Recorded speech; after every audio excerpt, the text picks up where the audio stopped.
Ay, ay, ay, ay, ay, ay, ay, ay, ay, ay, ay. Sean and Cass back at it again. Back at it again. Live from Maine. Here we are. I love it up here. Yeah. Yeah, what's not to love? Maine, they say it's the way life should be. Mm, That's their slogan when you drive into Maine. that's pretty good. And when I go to the recycling dump area, I'm like, this is how life should be. You go to the dump and you're like, this is life. Yeah, because it's like a dealing with the garbage appropriately. It's like there's giant, what are those things called? Storage container kind of things? Dumpsters? Yeah, but they're like bigger. Yeah. And it's like you put your cans in this one and your paper in this one. And it's kind of like you do it yourself. And it's just, there's a lot of, I don't know, it feels like more mindful living. Definitely. Yeah, I mean, when you're on this land and you're like, I mean, I think a lot of the people that gravitate towards this area are in love with nature and want to respect it, and doing your garbage like that is actually one of those things that probably makes you really conscious overall in other parts of your life. Yeah, more conscious consumption. I'm all about that because we can't get to ethical consumption quite yet, but Yeah. conscious consumption at the very least Yeah. feels appropriate. Yeah. Ethical consumption, I think, is an oxymoron. Yeah. I don't know if that's possible. I think the ethical part would make it more of a collaboration than a consumption. Mm-hmm. You know, consumption, I feel like, implies we're giving nothing back. Yeah. You know, a collaboration is just like, yeah, we're beings. We are nature too. We're You in feed collaboration. me, I feed you. Yeah, exactly. Exactly. Like I was saying to my mom the other day, she's just like, we don't have any goals or anything. Like, I'm like, we got to chill as a species. We got to fucking chill the fuck out. We need like 10 generations that aren't consumer minded. And we need to start getting back to the place where we're like, oh, we're the keepers of this land. We're the extremely, very, very, very temporary keepers of this land. I feel like that could change a lot of people's attitudes, but we'll push it. We'll keep pushing it. Oh, yeah. Well, staying distracted is very easy to stay consuming because you're like, you can't, it's hard to be a conscious consumer when you're distracted. And Yeah. we're like in a distraction economy Yeah. of like, okay, who can steal our attention for the longest and get us to consume more ads, Yeah. you know? So it's predicated on that. Yeah. Yeah, I'm not trying to start this podcast off hopeless, but No, I think it's like setting the table. It's, for what's going on. But I do love being here. I will say that. I do love, this is all your mom's art. Like this Yeah. whole downstairs is like, this is her art studio and she hangs it up and it's fucking incredible. I'm so inspired being up here. I've been like dreaming of doing an ice tie-dye project. That's what you have is ice tie-dye. We didn't make that, but someone did. And I was like, Yeah. that looks really cool. And so I had to convince my mom. I was like, if we do, she's like, she doesn't like the look of tie-dye. Yeah. So it's like, I had to be like, okay, well, we'll make these mother-daughter matching shirts. And then she had like a screen printing kit she's never used. And I was like, and they'll screen print some collaborative art on it. Wow. So I got her hyped on it because, yeah, this is like the place where I like, there's the space to do the art projects. And I have like a backlog of way too many art projects. Yeah. Mother-daughter is like the promo code that activates your mom to wanting to do stuff with you. Yeah. I think you could use that for anything. You'd be like, this is a mother-daughter acid session. Like, what are you kidding me? I was like, Mom, you want me to bring you anything? And she's like, I guess a macro dose. And I was like, all right. Yeah, I mean, she's got the people up here thinking about acid, like these old heads. Like they've never even done acid in their life. Yeah. They just live up here in Maine, and like she's an influence in this little community up here. Totally. There's somebody, I'm not going to name names. I don't want to get anyone in trouble in case they hear this, but there's somebody who wasn't allowed to do it, who I think is allowed to now, has Yeah. gotten permission from their partner, and might be taking a pretty big dose today. So that should be interesting. Should be an interesting day here in the meadow on the cove. Yeah. Yeah. But thinking about consumption, it's been, I don't even know if this is worth noting, but it is in a way. I haven't taken kratom in 3 weeks. Oh, right on. Yeah. I did not. I wasn't keeping track, obviously. It's not really a conscious thing. I feel like that's how we used to be with it. Like we would have some around and I'd be like, oh yeah, kratom. And I would just like take 2 right then and there. And like, I feel like I used to barely be able to feel it. And it's weird because the more I've taken, the more I'm aware of, How strongly it affects you. How- I kind of have yeah. the same experience. Like, for the first 3 years of doing kratom, I was like, I don't even think this does anything. yeah. And then I started to feel what it does. And then I started to like really feel it. like where I can just take one and have like a very intense experience. And I don't know if that's just because I'm training myself to be more sensitive, or what's happening. But before Abu Dhabi, I was like, all right, I should quit kratom because I don't want to go and schedule one drug over there. I was like, I don't want to bring it over, and I don't want to feel like I need it over there. And once I kind of cut it out, I was like, oh, I don't need it. But if I go, and I think that I kind of influenced you because I was like, if I go a couple days of taking it, or even one day of taking it, the next day I wake up and I'm like, I need kratom to wake up. Yeah. And I never thought about that. I always thought of it as so innocuous, and like you said that, and Mare said something similar. She was like, well, yeah, anytime you artificially raise your frequency like that, you're going to have a harder time the next day meeting that frequency on the natch. And yeah, it's going to feel like you're in a bit of a struggle. So that woke me up a little bit. You woke me up a little bit. And we have a friend that's just, that used it to get off heroin, but has struggled with kratom itself for years. And he's now like weaned himself down to where he's on the dose that like we take to just like do a podcast or whatever. And I'm like, I got let me just chill for a little bit. Let me just chill on this stuff. So that's all it was. Just for a couple days, I was just like, let me just forget about kratom for a couple days. And then 3 weeks just went by. And if I think back, I've had a lot more energy during these 3 weeks than what I was getting thinking I needed kratom to get energy. yeah, I also feel like it's like a fiery introduction, like introducing something fiery. And I remember we went through a phase where I was like, you need to stop kratom because I felt like you were like had a level of intensity Yeah. that you didn't have any place to channel, and it would come out in tension between us. Yeah. And I like, do you remember I like confronted you, and then you were like, it's not the kratom. I'm like, I'm not even on kratom and I'm yelling at you. Like, I'm just fucking worked up. Yeah, but I think it might have been. Like, I think that Yeah. wasn't totally unfounded. I think you just got to a place where you got more calm or figured out how to channel your energy better or whatever. And then I also, I don't know, I think it's like we're always being like Mare turned us onto this idea that we're like these alchemists and always messing with a little bit of this and a little bit of that, because there's no life without consumption, and you Yeah. need to consume to live. But so I've been microdosing coffee, which is like hilarious because I'll drink like this much coffee, like That'll do you. a tenth of a cup. Yeah. And yeah, it does me the whole day. But if I go over that, or I drink after like 12:30 p.m., I can't sleep for shit. Yeah. Yeah, I mean, it like a little bit of coffee like that, it like it can wake up your nervous system without hijacking it, but it's such a fine line. It's a very fine line. But I've had to do what I've called like some more menial tasks lately, and man, they can be really hard without a little ally. Yeah. You know? Yeah. Yeah. I mean, I think it's what like that stupid fucking that Dunkin' Donuts thing. America runs on Dunkin'. Oh yeah. It's true. Mhm. You know? Mhm. Like, I know they're just trying to fucking sell more coffees or whatever, but like we are already like extremely addicted to stimulants, stims. Yeah, no, and when I have to do like certain types of work, I'm like, yeah, don't even tell me I shouldn't be drinking coffee for this, because like I need it. And that's what a lot of the work that people do, especially in the States, is like, or everywhere, to make this world go round, is like needs to be fueled by that sort of stimulant. Well, my argument would be the opposite. Like, let's not do that. You know? Like I don't think we need stimulants to make the world go round. I think it makes us less conscious. I think it makes us more just focused on productivity and stuff like that, and less on our connection. I feel like our connection gets a little severed. Well, you're also a big proponent of like that we need to do a labor strike in order to get like more human rights and fair wages and that sort of thing. So you're just of a totally different mindset when it comes to everything.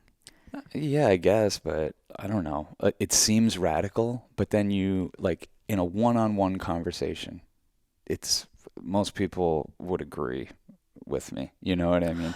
No, I mean it's Most people would agree. Like, hey, I've thought about this a lot. I've read about this a lot. I know the history of labor movements. I know the history of how we've gotten everything that we love in this country, and it's always through a fight. Mm-hmm. And the way the fight starts is by withholding your labor. That gets their attention. I'm not against it. 100% of the time, it gets their attention. You know that I was just reading this the other day that. Damn, I wish I knew the name of it. I shouldn't have even brought this up, but that Pearl Harbor wasn't the first time that the United States was bombed. The first time was in 1921 when we bombed some striking laborers, I think in a coal mine, some coal laborers, and we just dropped a bomb on them. Seriously? Yeah, in 1921. What kind of bomb? Whatever fucking crude technology they had back then, but I'm sure it was a goddamn disaster. It killed a lot of people and scared the shit out of people. And that's the government / big business showing us, like, here's what we're willing to do. We're willing to kill people to keep you going back to the office. And we've just all learned that the really hard way the past 3 years. Yeah, it's getting very scary. It's getting very like gloves off. Yeah. Well, we were just reading about how in Florida, DeSantis is making it so you need to register yourself as like a conservative-minded person. Basically, your political view has to be registered by every student in the state. And what the fuck? It's really dark. It's really dark. It's really scary. Yeah. It's been tough lately because I think like you and I like have always fancied ourselves people that like are in the know. Like we know what's going on. We're very aware of the news cycle. We're very aware of like the cultural temperature of things, and everything's become so overwhelming that like I've kind of like just fallen back from caring. I mean, I guess I care somewhere deep down, but like I cannot engage. I can't do it.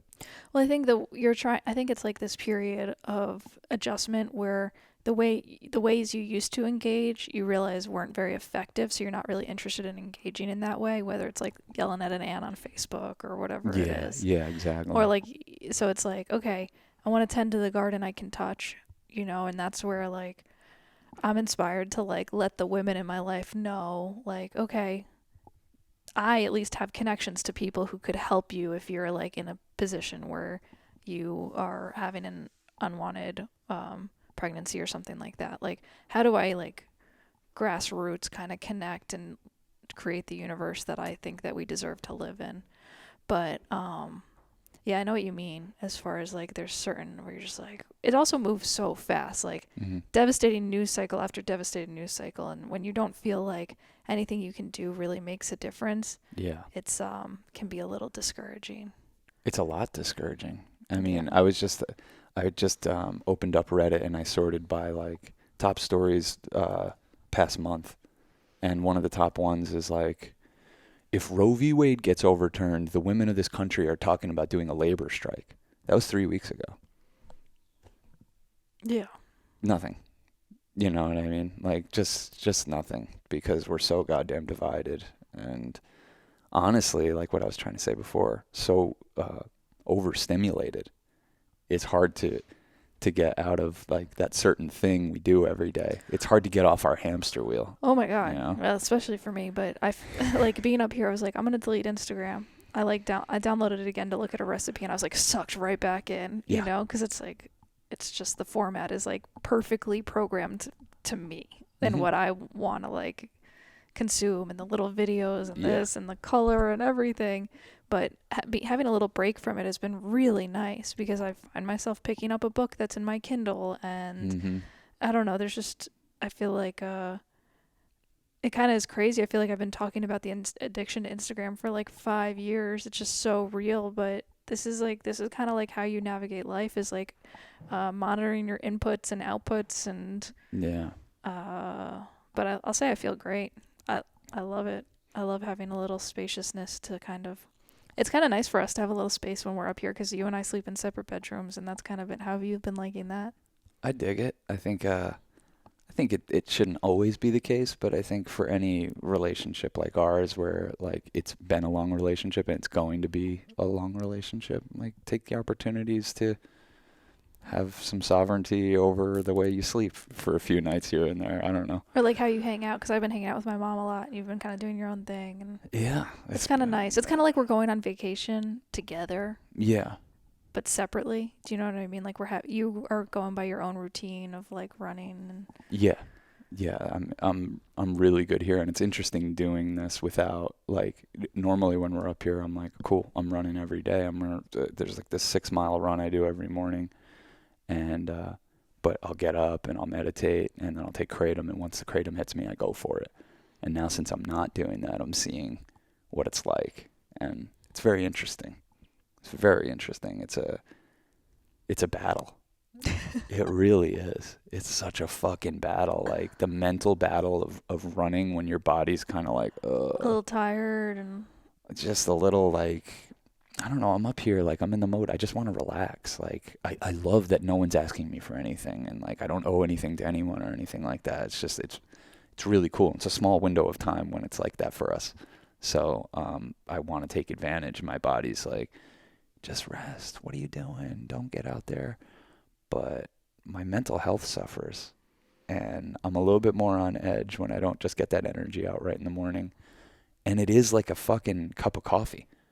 You know, it might be tough to do it without kratom, but it becomes the kratom by the time I'm done with it. right. Yeah, when I'm done with it, I'm like, wow, I'm back. I haven't taken any stimulants. I haven't even eaten food yet today, and I feel like this. It's a fucking incredible way to try to take on the day.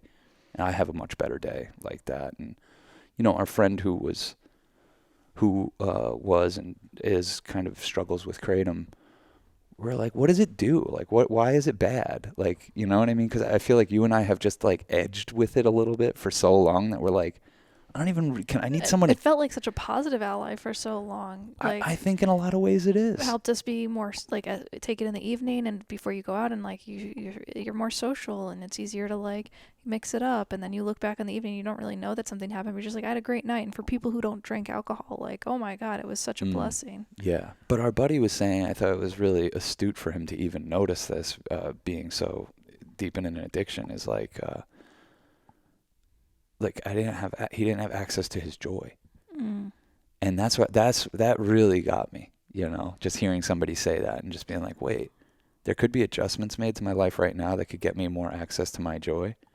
And it's kind of true. Instead of like surfing the chemical wave and trying to fucking stick the landing, like, you know, it's a little bit, I just feel like it's a little bit more predictable. Things are a little bit more predictable when I'm on less substances. I find myself not fucking even thinking about weed until way later in the day. Because a lot of times weed is the response to like, whoa, I'm too fucking, I had too much caffeine, or I had too much fucking kratom or whatever, you know.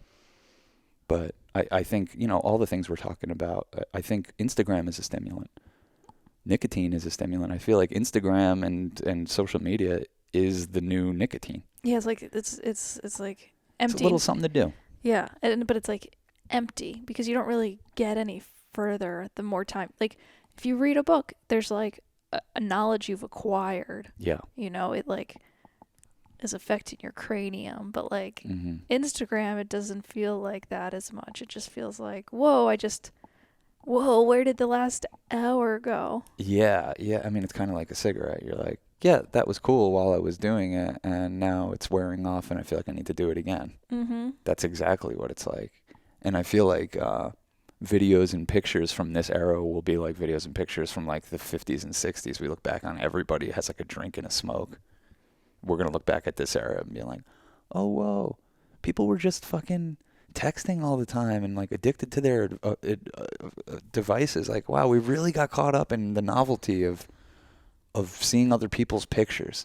Like, well, fuck. Yeah, I mean, we've been listening to that Johann Hari book and about stolen focus, and it just like so reinforces how like I want to be like my mom. She drops into the flow and paints. Like I want to be like that. Like I want to accomplish things. I want to be able to look back on a month and be like, wow, look at all those paintings I did, or look at this, or look at that. Like, I don't know. I feel that's God, what a cool thing to drop into flow. And I think it's almost like it's like real sugar versus fake sugar. It's like, okay, you can get in a flow of scrolling, but it's like it's shallow.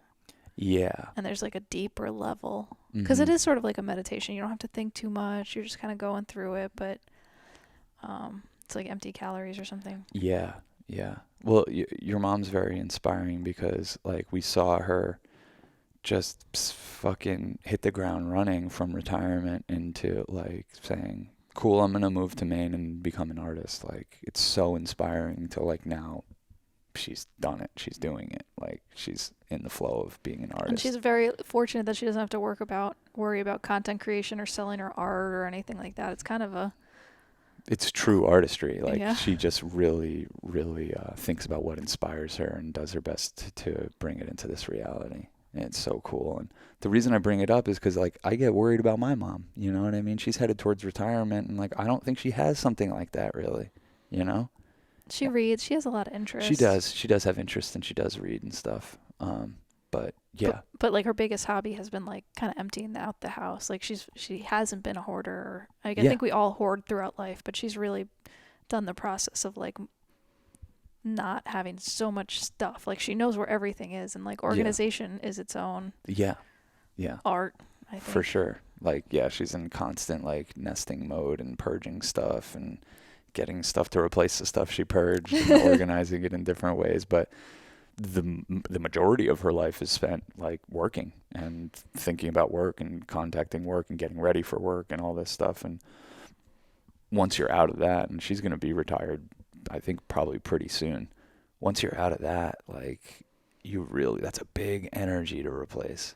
That's like going to be an existential battle a little bit. And your mom was very smart by just saying, I've always been an artist. Like, let me just do that. Well, yeah, and she values like the flow state, you know? Yeah. And it's like almost so hard to get to the place. Like it's hard to set the table, like talking about setting the table. It can be hard to set the table to get to the place where you allow yourself the spaciousness to flow. But like once you do, it's not that hard to get into the flow once you kind of create that universe. I feel like it's once you, like if you think of your creativity as like a river, and your career just redirects it. It just redirects this river of creativity. It siphons it. Yeah, it kind of poisons it a little bit, and it siphons it, and it kind of just fucks with the direction a little bit. And it's up to you at some point to kind of take control of the river again and say, I want this flowing towards my artistic creations, not someone else's accumulation of wealth, which is usually what we're all working for. Mm-hmm. So, yeah, it's impressive. And it's things we like to redirect the river of creativity in your life is a big fucking job.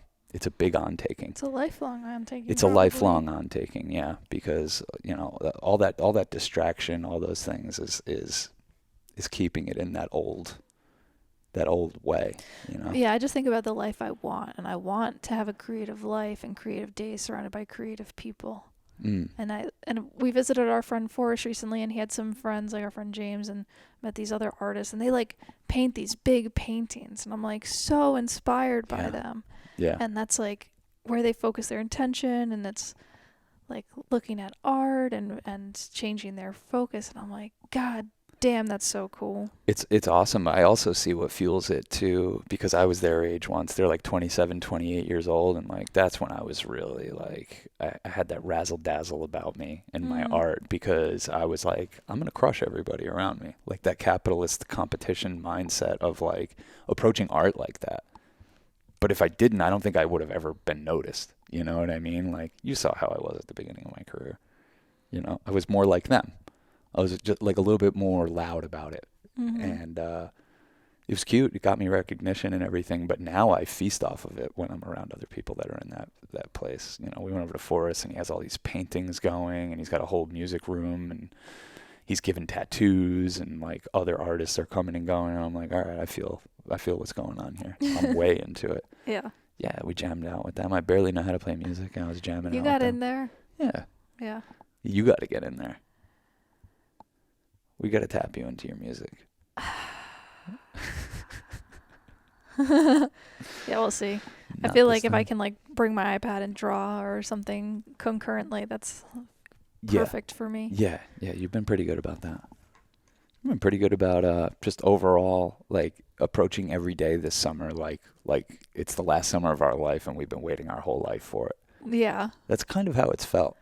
I love that. It's weird. I do get these feelings of like, oh shit, the summer's already almost over. And it's like, no, it's not. It's just getting started. It's okay. It does go quick though. Yeah. Especially when we're doing, like, we're making this movie Wooks. So it's like we've looked out on the calendar and we know like what we're doing this weekend and for that week and this and that. And yeah, it compresses time a little bit. So yeah, I'm trying to carve out more time within each day to really be in the day. Because for me, like you see, my best ideas will come from, they only come out of a place where everything else is in order. You know, this is how I'm in awe of people that carry on a full-time job and are still able to have an artistic output. I'm like, man, how do you do that? Like, Mm-hmm. I can't even begin to have an original, or what I think is an original thought, unless everything in my life is tidy. Like, everything has to be tidy. I think that's what fucked me up so much after we smoked Toad, is like that realization. Like, oh man, I thought my life was tidy. It is a mess. Yeah. It's a mess of grudges and resentments and unfinished business and frayed friendships and just like whatever the opposite of mindfulness is. Like, you know, just a solid couple handfuls of relationships that just ended on bad notes, and friendships, business things that dissolved, and just stuff swirling around that I'm like, damn, this was a major fucking blockage to me being the most creative that I can be.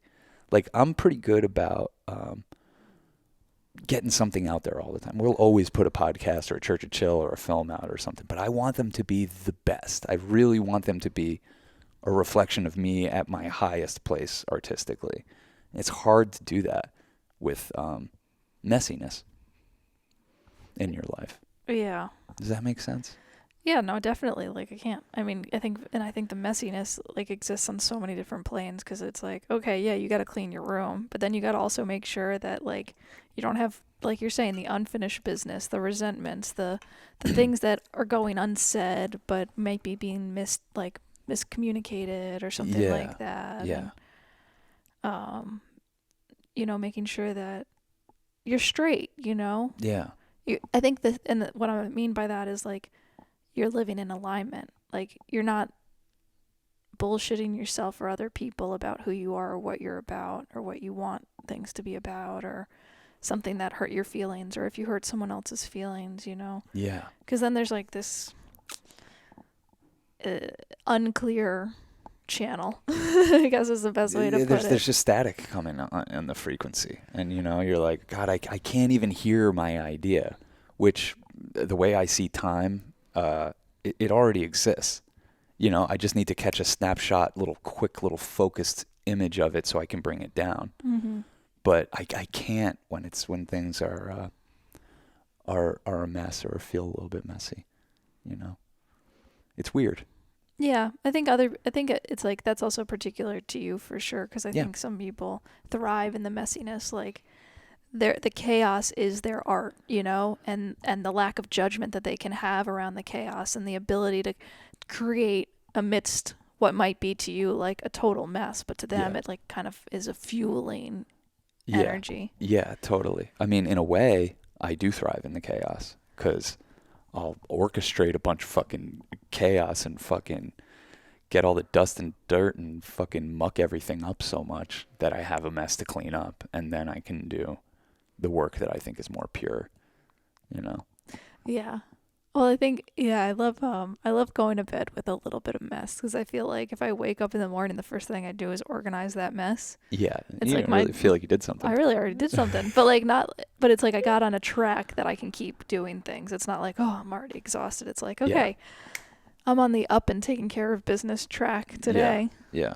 No, definitely. We've had days like that recently where we're so like tapped into our energy and flow and like let's take care of stuff that we'll take care of so much stuff in one day that like I feel like it kind of leaves us with nothing to do the rest of the week, you know, which is good. 6-hour work week. Yeah, 6 hour work week that we took care of on day one of the week, and then, you know, we spent the rest of the week fucking fighting over some dumb shit or getting fucking distracted by this person or getting pulled over here or whatever, you know, or wasting our time, you know, which I don't really know how to do, but I was just about to say, I don't even. Yeah. Not sure. Well, Instagram could be a time waste, I guess, or whatever it is. Yeah. Yeah. I mean, all it is just it's just kind of showing us like what human connection should feel like. It's a way to like get a little like illusory microdose of what human connection should feel like. Yeah, because I mean, there's so many people that like I need to talk to, and but I can sometimes get that like fill Yeah. through, you know, a little, like we're saying, a more shallow source. And then when I have that, it's like, oh, I got my IV drip of connection, but it's like because I'm placated. That's what it is. It's like a placation. It's the placation of your soul, because your soul is just yearning, I feel like, to become more connected. And I feel like that's what we're here to do. Like, we're born into an individual body, and the challenge is to merge with the masses and connect with and be able to connect with as many people as possible. And that's why we make art. It's so we leave behind artifacts of like what human connection feels like and should, through our lens, you know? So, yeah, placating your soul like that, it's the same thing that nicotine does. You know what I mean? It's the same thing, like, I've never done it, but like cocaine does. How's it been? Because you've been dabbling with nicotine, like when we hang out with particular people who smoke cigarettes or whatever. I mean, I haven't really had nicotine this whole year. We had COVID at the beginning of the year, and I kind of just used that as the excuse to drop it. But, you know, Drew hit me with a blunt the other day, and I was like, I mean, you have to, yeah, well, you could speak to it too. What do you think when you hit a blunt? I don't know. I don't feel like blunts. I don't even feel like I feel the tobacco from a blunt. I enjoy a blunt, but I'm not like, ooh, there's my hit. Yeah.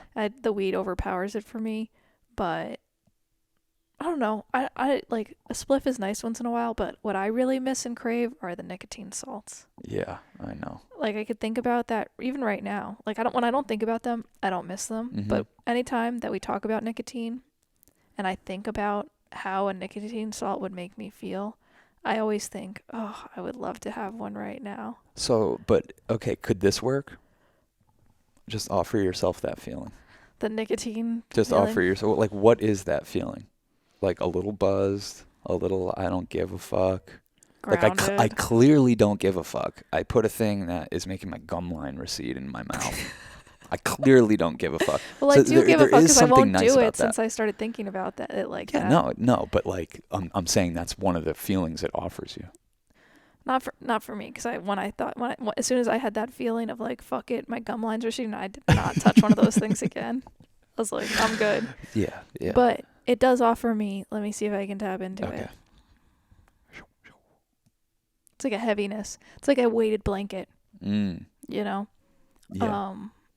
Of kind of just like it's almost like my heart drops too. Because and just kind of like, oh, I mean, I used it so many times when I'd be like overwhelmed or anxious. Like I was like, this is a goddamn miracle drug. I mean, it is. Like I'm jumping out of my skin, and I take one of these, and I'm like, oh. So it's fucking instant Xanax. I mean, I don't even know what. Not really, but like kind of. On like totally an changes. or a body level, you know, because it kind of like you have this energetic body, and it takes your energetic body, and it like if it's buzzing like this, it kind of just like. Yeah. And it's too effective at that. And plus, it's like you and I love rides. You know, right? Come on. Yeah. We love a ride. Yeah. So you take this thing and you're like, it's a ride. It's like a ride into the depths, but it's still a ride. Yeah, and it's crazy too, because you can have that ride like right in front of other people and not even miss a sentence in the conversation. If anything, it make you more sharp, you know? Yeah, totally. Well, I don't know. It affects you and Mare differently than me. When you and Mare take nicotine of any kind, whether it's Hop A or these pouches or Mare's whatever. very sensitive. She'll like need to lie down. Yeah. That's how I was a little bit, but I think I'm. No other drug does that to Mare. And she had never messed around with nicotine before she met us. No other drug that We're does such that great to her. influences. I know. If anyone here has bought nicotine salts because of us, I'm sorry. We're so sorry. Yeah. Don't ever follow whatever we're doing, because we're just being transparent about like our inputs and whatever. We're trying to figure out what works for us to basically extract the most creativity from these bodies that sometimes get really tired, you know? So, you know, But anything that's as addictive as nicotine, which I don't know if there really is many things, I'm immediately suspicious of. Like, we came on here our last episode and we were praising 2CB, amazing drug. If I wanted it again the next day and the next day and the next day, I would be saying the opposite about it than what we did. I think it was an incredibly memorable, life-changing, transcendent experience. But if I needed it again the next day and the next day and the next day and the next day, you can rest assured I wouldn't have even spoken its praises to begin with. Because I don't want anyone to be relying on anything. It sucks. I'm not even reliant on the nicotine salts at all. Clearly, we haven't done them in 6 months.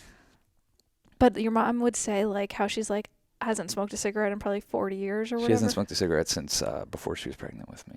And you're turning 41 in a week or something. Yeah. So, but she's like, I would smoke a cigarette right now. I still crave She says cigarettes. I would become a full-time smoker right now. If she knew she would die fast from a heart attack, she says. But she's like, I'll die slow with a fucking, throat cancer or whatever the fuck it is. Yeah. Her father died of stomach cancer. Yeah. He used to smoke fucking Dutch Masters. Not like we smoke them. Not break them open and put some weed in there. He just fucking smoke a Dutch Master. Fucking gnarly. And he got stomach cancer, and I guess his kids don't like saying it was because he smoked cigars, but it's like, no, that's what cigars would, that's how they would get you. You know, you're swallowing this stuff all the fucking time, and it's just, stomach cancer is one of the worst ways to go out. So, yeah, but she quit, and I grew up with my dad smoking 2-3 packs of fucking Cowboy Killers every day. Still does. Does. So I always had the example of like, that's what not to do. This is just such a stupid drug to get hooked on. You know, like, what a fucking dumb thing. My dad spends like $20 to $40 a day on cigarettes. Mm-hmm. It's insane. He's 70 years old. So, yeah, it was crazy that I ever even dabbled with nicotine, having those examples from my life. But quarantine kind of got the best of me. Well, the hape comes into you in this like spiritual way. It came through the hape, yeah. It came in from ayahuasca ceremonies and then having some hape and then... Yeah, I loved ayahuasca, and then, you know, you just meet a bunch of people that are into ayahuasca, and one of them blows this fucking tobacco up your nose, and you're like, Jesus Christ, I've never had anything in my nose, let alone fucking tobacco. And yeah, that started a pretty gnarly fucking habit where I remember visiting up here once, and I was like, I have to quit hape. I like 100% need to stop doing this. Oh, you were doing it all day, every day. It was kind of gross. Yeah, it's a disgusting habit, all day, every day, and just fucking terrible. I remember when I first got introduced to it, people telling me like, I can't even have that stuff around. I'll use it like Coke, and I'm like, what? And then I did that. And then that led to just a much more open mind towards spliffs, and spliffs are insane. They're the best. Like, it really is one of the top pleasures for me. Really. Yeah. Mm-hmm. It's the best. It's so good that I have to have discipline about it. I can't really just allow it in my life. Yeah, nicotine is like one of these chemicals or spirits or whatever that is like so good. How could it be bad? Yeah. Or it's like so. Well, nicotine itself's not that bad. Besides, but like you're taking the addicted to it. nicotine salts, like when I first did that, I was like, I didn't even know life could feel like this. Yeah, it's just I'm running on like. Yeah. I'm a hamster on a wheel. Sometimes I got to get off, and this thing allows me to fucking chill the fuck out. Yeah, you know? Totally. But to answer your question, how do I feel when like a blunt gets reintroduced, or like when we were at Forest, I smoked a couple spliffs. It sucks. It's great in that moment, but I can't even enjoy that moment as much anymore because I know I'm a daily runner, and I know what it's going to be like the next day. Mm-hmm. And it sucks. It sucks. And I guess I used to, when I was smoking spliffs, just run through it and just be like, all right, whatever, this is my life. But having had clear lungs now for so long and running and going back to like, all right, even smoking a joint is crazy. Like, we've been vaping. So even smoking a joint, I can feel the difference the next day. My lungs feel a little heavier. I'm like needing to like cough shit up and spit it out while I'm running. It's disgusting. And I want to be good at that because it's like a very important practice to me. So feels like I'm prioritizing my temple over some chemical. I like to smoke a joint every once in a while. Yeah, but I mean, that's the thing. You can do stuff that I can, you know what I mean? Like, if I start smoking joints, I'm going to be smoking joints. Yeah. And you can kind of I take a can be little, like once a week, I'll be like, let me hit that joint, or yeah. like every night I'll hit a little bit. Yeah, you're the same way with ketamine, with nicotine, I with probably could have whatever. these nicotine salts in my life and Yeah, probably do them like once yeah, every totally. 2 weeks or Yeah, just something. like, oh yeah, those, and you just take one and you'd be like, whoa, that was crazy. Yeah. Yeah. Oh man, in Abu Dhabi, that's what got me going on the nicotine again. Yeah. In Abu Dhabi, our last couple days, like I was like, I'm gonna do this nicotine that this guy has. Our PA had. He was smoking these little bowls, like the tiniest amount you could even, the smallest bowl you could have of this tobacco. I can't remember the name, but it's this Middle Eastern tobacco. It's very famous. It's very strong. Probably the strongest thing I've ever come across in terms of nicotine. And smoked some of those, and that got me going again a little bit. And I'm like, wow, this is fucking insane. This is insane what it does to you. But I don't know. I think it kind of helped me too. So It's like a neurotropic or something. nootropic, Nootropic. neurotropic. It's the tropics of your neuroses. Kind of. Yeah, but yeah, I fucking loved it. And you saw the last couple days there. I was like, let me hit that shit, you know. So I was like hitting it very indiscriminately. And there was a moment where it was our last day there, and I was just like, all right, I'm not gonna have access to this stuff too much more. Let me get another hit. And I hit it, and I was like, whew, I was like in the clouds, and I was like, let me just take one more hit, and that put me back into, and I'd forgotten about the realm of like nicotine paralysis or like overdosing on nicotine. You know that feeling?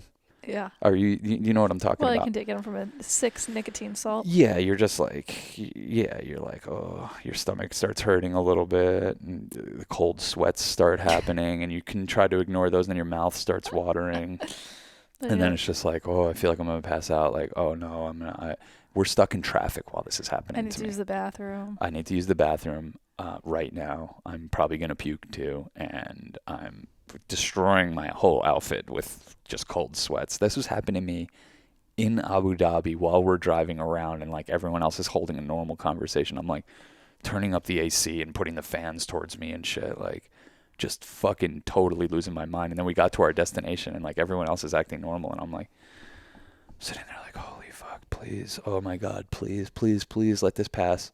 This is not a city where you can just be fucked up. Nobody's fucked up. You know what I mean? This isn't a city where you just go puke on the side of the thing and no one notices. Like, there's cameras everywhere. There's security everywhere. We're white, so everyone's looking at us everywhere we go. And like all that compounding, like it was like a fucking gnarly trip. And I'm like, in my head, I'm like, never again. This is all the warning you needed, dude. Just don't do it. Half hour later, back at it again. Isn't that insane? Yeah, we're fools. What are you gonna do? What are you gonna do? But I mean, I think stimulants and this country and therefore the world's reliance on it is really keeps the capitalist machine alive, and I think compounds a lot of the scarier violence that we see. I think that's something that doesn't get talked about a lot because I think it might offend people or whatever, but like I don't know, with all these like school shootings and cops out of control and this and that, like do we ever want to factor in like the influence of Adderall and coffee and Red Bulls and just the culture of just energy and overstimulation, what that does to people, what it does to people's patience, you know, what it does to people's clear-headed thinking, what it does to people's feeling of feeling actually connected, you know? So I think a lot of those things play a factor in how terrifying this place is, you know? I grew up in a coffee household, like my parents just crushing pots of coffee, not cups, pots of coffee. It was scary, you know? They're not violent or anything like that, but everything gets louder and more intense and like you can't hear. That's what the stimulation does to you. I feel like that's what stimulants do to you, and I think it's why it's so fun, and it's why it feels like an escape. Like, hey, I can get a lot done, and I don't have to listen to anyone else. I literally can't hear them. I literally cannot fucking feel what you're saying because my nervous system is hijacked right now by a chemical. Yeah. And yeah, I mean, I just think it's worth considering. Like, as I consider it for my temple, and as I'm saying, like, oh, when I do that, it definitely has these consequences. If I drink even a little bit of that stuff, I'm not going to be able to sleep. And I'm going to wake up tomorrow feeling like this. I'm going to need that stuff again. Well, you're so sensitive, too, that it's interesting to be around you when I try different things. Because you'll be like, Cass, like, you are fucking... You're out of your mind. Out of your mind. I'll just be like... You'll be like, yo, can you slow it down? Yeah. Yeah. So I can get that reflection. It's helpful. No, it's weird because I think a lot of the stimulants that make people like this actually do the opposite to me. The ones that make people like a chatterbox, actually just like when we take Molly, it's actually fucking great because I'm like, I usually am probably doing the majority of the talking and expressing in our relationship, and you're more listening and reacting. It just switches, and it's awesome. It's like we need that. We definitely need that once a season. Oh, yeah, for you to hear everything that's going on in my head. Yeah, just also like just seeing you like that. It's like it's fucking awesome. Like just loving yourself and everything so much that you have like a lot of ideas and you're expressing them very clearly, and it's just it's really cool. I think it's really cool. It's not what Molly does to me. Molly actually just like it makes me quieter, you know. Yeah, because it probably has to do with our relationship to loving ourselves. Like, yeah. If I don't love myself, I keep quiet. If you don't love yourself, you overcompensate. Yeah. Yeah, that's true. Yeah. So. Like, I remember this Lincoln quote from a young age. Like, it's better to keep your mouth shut and let people think you're stupid than to open your mouth and prove them right or something. Ooh, and that really stuck with me. But here good. I am on a podcast letting people know I'm stupid all the time. Countless hours of content out there. That's why you're like, why is this so hard for you? I'm like, well, I'd rather not people know that I'm stupid, but I guess we'll do it again.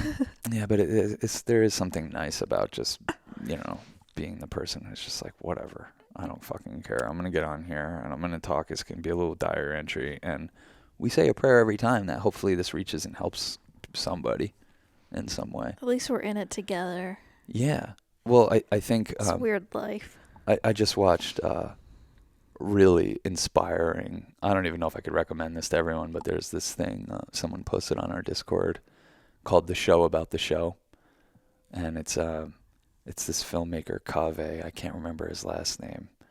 I can't pronounce it, but he made a show called Tripping with Kaveh, where him and Will Oldham took mushrooms together, and he's in Waking Life. He has one of the most profound scenes in Waking Life. Oh yeah, okay. Where he's talking about God, and obviously, but he made this thing called The Show About the Show, and it sets a new high bar for like honesty and vulnerability, like. Where you're going past the point of like this guy by the end of the series, like he's barely even likable. Like you're watching him go through major life changes, but the way he's so honest with himself and everyone around him is so refreshing. Like even though like it doesn't fit in our way of life right now, that if more people were like this guy, the world would be a better place. It might take us a minute to kind of get used to the sticky. Do you feel kinship with this guy?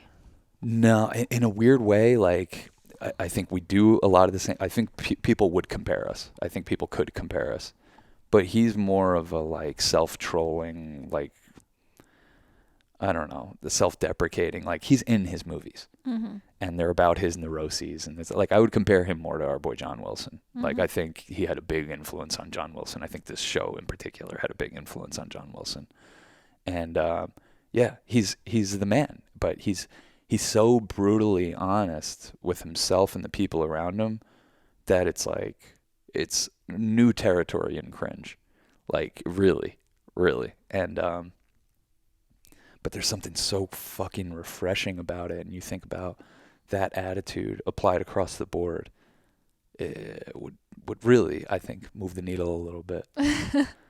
Yeah. Because I think in the end, I think people end up liking you more, even if there's this part of the thing. I Well, think you're people. a pretty honest person, I would say. Like, I think you fall in that category of, like, maybe not self-deprecating, but, like, you'll tell at least the people closest to you how you feel. Like, you don't Yeah. sugarcoat things. Like, Yeah. you're, If you get to that point with me, yeah. I think it sounds good what you're saying, and it sounds like me, but the truth is, you have to get very close to me to get that version of me. Mm-hmm. Like, I can only really think of like 3 or 4 people that are like that in my life right now, where I'm like, so yeah, they're just cutting through, whatever. I'm like that with you. I'm like that with Mare. I'm definitely like that with my parents. But, a lot of other people, I think I'm much more concerned with presenting as like kind of just chill and It's easy probably for breezy. the best because your opinions about them are, like, moot. You know what I mean? Like, That's the way I think of it. It's like, yeah. who cares? Like, what am I going to try to change somebody? What am I going to try to change the landscape instead of the lens? What am I, fucking Jagoff? Like, I know better. Mm-hmm. I know better. This guy is more like a Larry David in a way, Mm-hmm. where you're like, yo, this is some like autistic level of honesty. Like, Mm-hmm. where like, hey man, like, you don't even need to be that real with me, you know? Mm-hmm. Yeah. Like, he, in this show, he's like, he's married. His wife's in the show. His real wife is in the show. And he starts talking about how he's in love with his co-stars and shit. Mm-hmm. And that he needs to tell his wife that he has feelings for this person. It just like cringe, where I'm just like, oh God, keep it to yourself, man. But then you see the way it plays out, and you're like, that fucking worked out for that motherfucker. He ended up having relationships with the co-stars, or You'll see, if you want to watch. I don't want to spoil the show for anyone, but like, I've talked about this before. Like, when you reach that level of honesty, or whatever the demarcation of that thing is in your life, maybe it's something else, but for me, it's honesty. It's honesty with myself and being able to be honest with the people around you. It's kind of like a spiritual ascension, where you pop up to that level. It's going to be very, very, very uncomfortable at first, because the reactions you're going to get. Well, most of the, like, I think a lot of people wouldn't approach life the way that you would because they'd be scared of losing the people in their life by Mm-hmm. being honest about what they want or need or whatever it is. And I think, I'm scared about that too, yeah, but I'm more scared to not have my needs met. yeah. No, that's fair. Yeah. You know? Yeah. Like, I don't want to offend anybody. It mortifies me when I think that I've offended somebody or hurt their feelings. Like, it's one of the worst fucking. I carry around a lot of residual Catholic guilt. Mm-hmm. Yeah, it's kind of like the automatic go-to reaction to everything, So yeah, if somebody starts fucking making me feel like I made them feel a certain way, yeah, it bothers me. I want to be better. Yeah, well, I think the point is really just to say, like, that's the thing is, like, if you can be honest with what, like, it's you serve people probably the best when you're on, because then you're living in alignment with who you are and what you need and being unapologetic about it. And then if you do that, the people in your life can either decide, A, I'm here for the ride and I can meet these needs, or I'm interested in trying to make you happy, or they could say, like, thanks but no thanks, like, Mm-hmm. maybe you're not meeting my needs either, or I want to do something else with my life than worry about meeting your needs, or whatever it is. But, like, you can't have those conversations unless you are just honest about what you want and need in this life. And it all starts with being honest with yourself, and that's like a really long and ongoing conversation. Like, sometimes I really tap into that conversation going on with myself, and sometimes I'm like bombarding my receptors with drugs to make it not feel as intense. Yeah, I think early on, like, my mom I used to complain to my mom a little bit about this, like, really long time ago, but we've both come to like your method, because you would always say, this isn't working for me, like, in our relationship. Yeah. Like, this isn't working for me. And then I started using it, like, because, I mean, honestly, I'm not as particular as you are about certain things, so I don't have as many, like, lines that you cross that, like, I'm like, this isn't working for me. But when I do, now I use that line. It usually has to do with my dad or something like that. Like, Yeah. you got to be nice to my dad or this isn't working for me, or Yeah. whatever it is, you Yeah. know? But I think it's kind of like my mom likes it too. She's like, I want to use that. And it's fucking fuck all this like shit. Like this isn't working for me. I Just put it out there. literally, it's so inherent to who I am. I'm surprised anyone else has even noticed this or spoken of it. You know what I'm saying? Because to me, that's just being a director. Yeah. It's like, okay, cool. We're trying this. It's not working. Let's try something else. Like what? Like like in what I do, in the art that I practice, Right. that's an option. So as above, so below. Yeah. Let's see if this works in the relationship. This isn't working for me right now. I can't even think. Like you're such an angel to me. I can't even think what those things could have been. But I can't remember either. But it's all like whatever. yeah, our relationship's better than ever. It's Yeah. crazy Yeah, we're doing good. that this far into something. Like it's hard for me to even access like, ooh, the things that Cass does that gets under my skin. Like it's hard. Like I don't know. Like you're tremendously beautiful and talented and patient with me. Ditto. What else can I really? You're fun to be around and down for whatever and so sexy. Thanks. The Ditto. heck am I, what I mean, like what the heck? Sometimes I get mad at you and I have complaints. Yeah. But I've realized that I just process them. Yeah. And they're really like kind of more extension of complaints I have about myself Yeah. than even about you.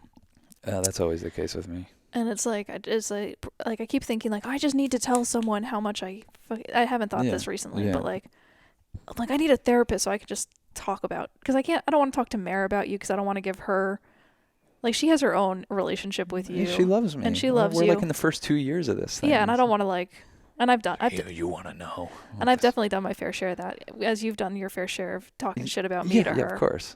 But I don't think it's like us at our best.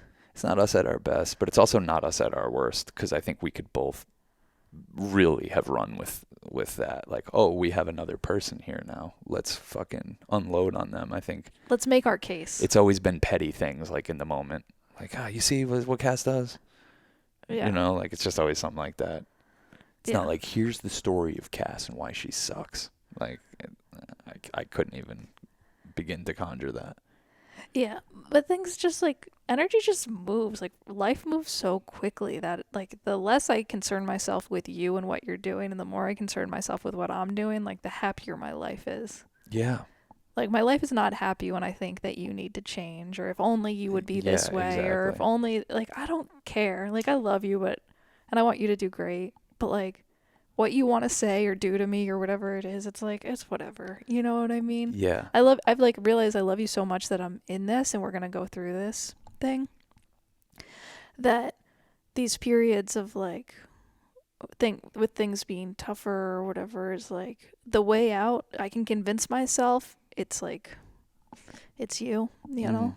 Yeah. Like, if you could just wake up to being a better person, to being more like you, to being more like me, then would be okay. Yeah. But I really just need to be my best self. Yeah. Because that's like the best. You just need to be more like you. I need to be more like me. Yeah. Because that influences you. If I'm like, hey, I'm doing great. I haven't been like scroll hauling, and I'm really just trying to make the best of this time up here. And I suggest you, like, if you want to meet me and doing the same, and you have, and like, not that it was my idea versus your idea. It's just like we remind each other. Yeah. Of how we can take care of ourselves, or that like you're like, I'm taking care of myself by running, and I'm like, it makes me want to do those things. You've been good about it. You've been pretty good about that. Yeah, up here it's hard because I think this is all. It's part of the bigger conversation of chilling on stimulants too. Is just realizing when you chill on stimulants, just realizing how everything is changing and how fast life is moving without the aid of that stuff.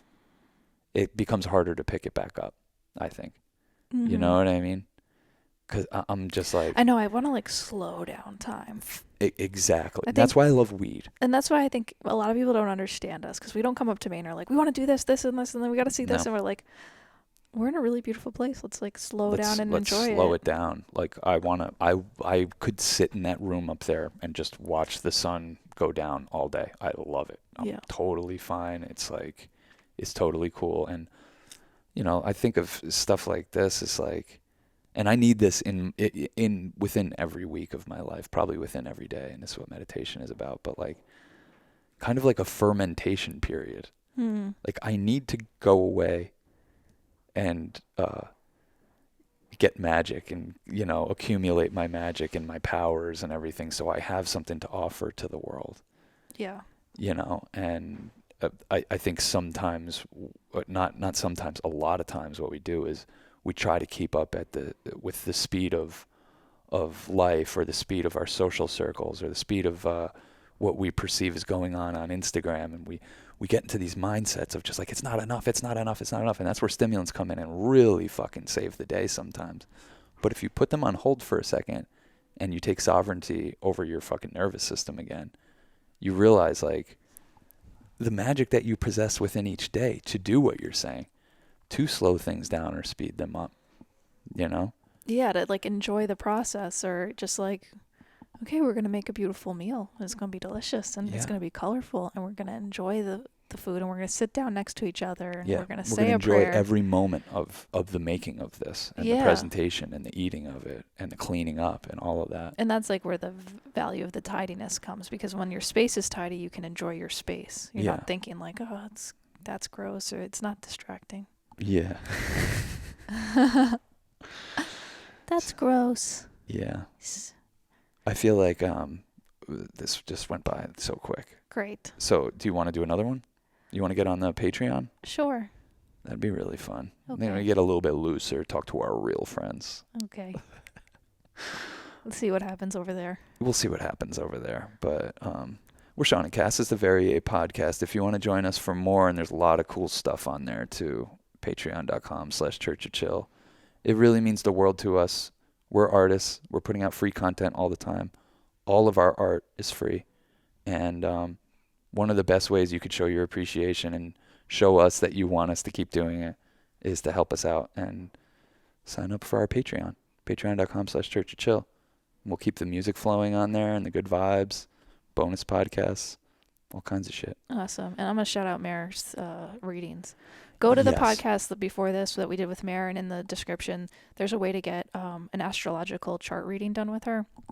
And she has a few options. You can ask her current questions about what's going on in the sky or whatever, but it's just such a service, and our relationship with her has like allowed me to really tap in and calm down into who I am.